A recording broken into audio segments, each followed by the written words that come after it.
बात करते हैं मेष राशि की। मेष राशि वाले 2026 में कब प्रॉपर्टी खरीदेंगे, कब निवेश करना इनके लिए होगा शुभ और कब इनको प्रॉपर्टी से जुड़ी समस्याएं आ सकती हैं, जानते हैं।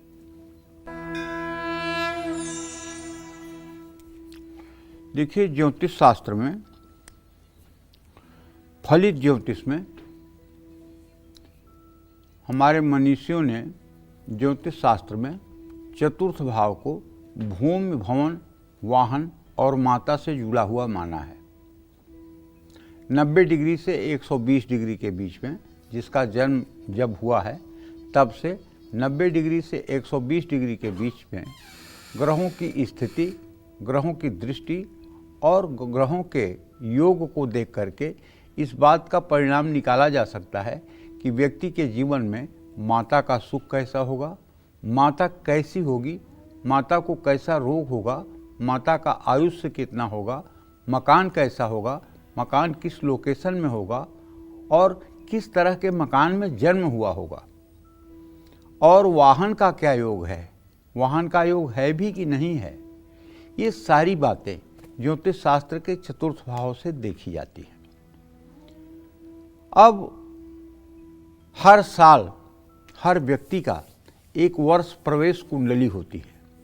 वर्ष प्रवेश कुंडली का तात्पर्य ये समझें हमारे दर्शक कि आपके जन्म समय में जितने राशि अंश कला विकला पर सूर्य होता है, ठीक उतने राशि अंश कला विकला पर जब सूर्य पहुंचेगा तो आपका वर्ष प्रवेश वर्ष कुंडली उसी आधार पर मानी जाएगी।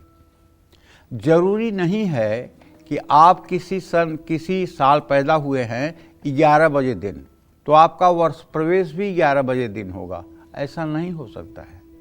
4 बजे भोर में भी हो सकता है, 9 बजे रात भी हो सकता है। क्यों हो सकता है? क्योंकि सूर्य की गतियां थोड़ी सी घटती बढ़ती रहती हैं।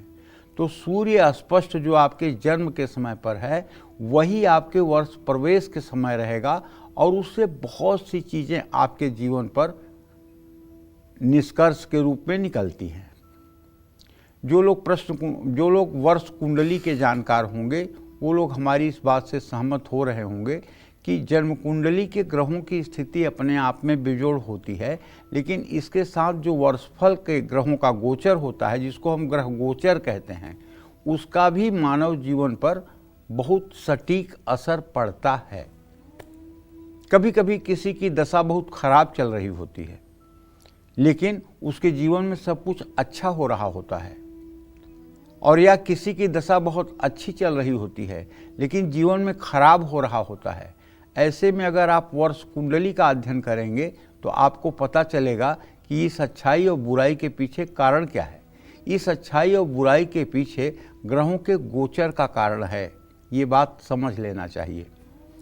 तो 2026 में मेष राशि के जातकों को बताना चाहूँगा कि भवन और भूमि के मामले में आपको मिले जुले परिणाम प्राप्त हो सकते हैं।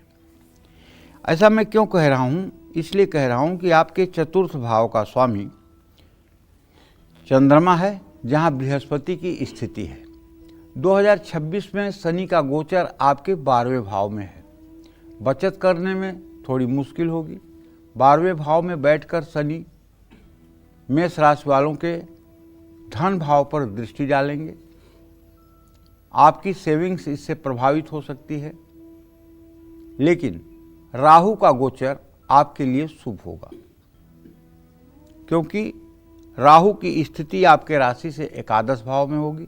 एकादश भाव का राहु हर समय अच्छा ही करता है। त्रिषष्ठाय गते पापो जन्मांगो शोभना भवेत। तीसरे, छठवें और 11वें स्थान में अगर राहु नीच राशि का न हो तो वो कभी बुरा फल नहीं देता है। राहु के कारण आमदनी बढ़ने का भी योग है। 2 जून 2026 तक बृहस्पति की दृष्टि आपके लाभ भाव पर है।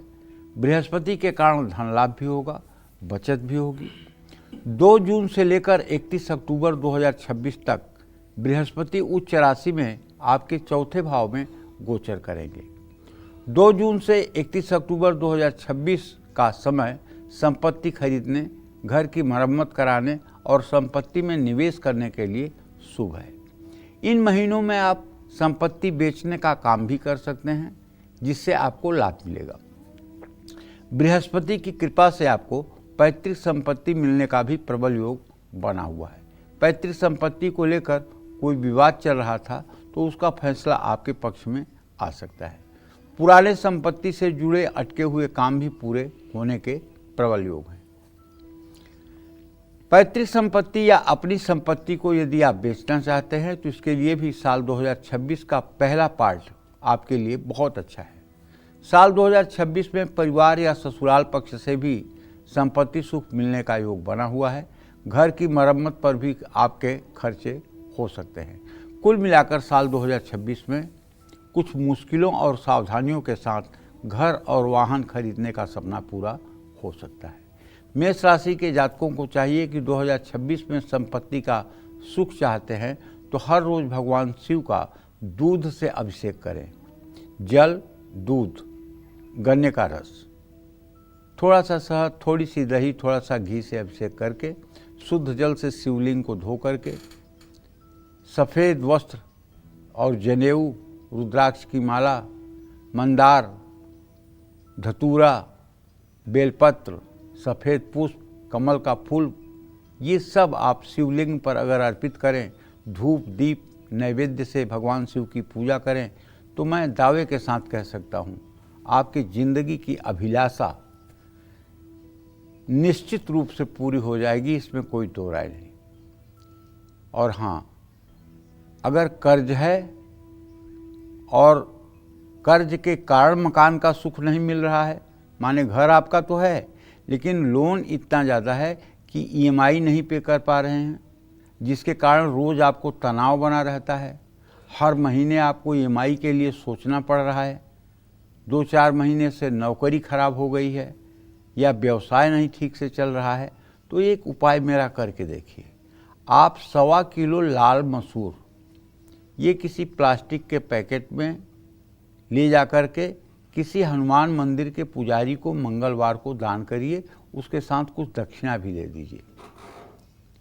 और संपत्ति बनाने के लिए चावल और मोती ये किसी तीर्थ में जाकर दान करिए। इसके लिए सबसे बेहतरीन जगह अगर कोई है तो वो है भारत में हरिद्वार। हरिद्वार में वहाँ